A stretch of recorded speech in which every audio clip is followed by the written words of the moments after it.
সামনেই রয়েছে লোকসভার নির্বাচন, যদিও এখনও নির্বাচনের দিনক্ষণ ঠিক করেনি নির্বাচন কমিশনার। তবে নির্বাচন প্রক্রিয়া ইতিমধ্যেই শুরু করে দিয়েছেন তারা। পুরো ভারতের সঙ্গে সঙ্গেই পশ্চিমবঙ্গ নির্বাচন কমিশনার জেলার ডিএম এবং এসপিদের সঙ্গে বৈঠক করেছেন। সেখানে নির্দেশ দেওয়া আছে যে রাজ্যের সব আইন শৃঙ্খলা ঠিকঠাক রাখতে এবং কোনো অপ্রীতিকর ঘটনা যাতে না ঘটে সেই দিকে সজাগ দৃষ্টি যেন বজায় রাখা হয়। এই আবহে পশ্চিম বর্ধমানে প্রায় 6 কোম্পানি কেন্দ্রীয় বাহিনী এসে উপস্থিত হয়েছে।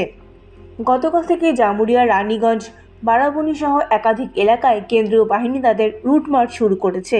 এই চিত্র দেখা গিয়েছে বর্ধমানের জামুরিয়াতেও।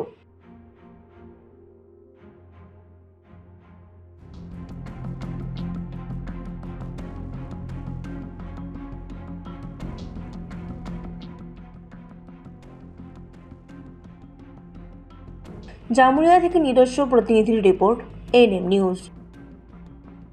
আরও খবরের আপডেট পেতে সাবস্ক্রাইব করুন আমাদের ইউটিউব চ্যানেলটি আর বেল আইকনে ক্লিক করুন নোটিফিকেশনস পেতে।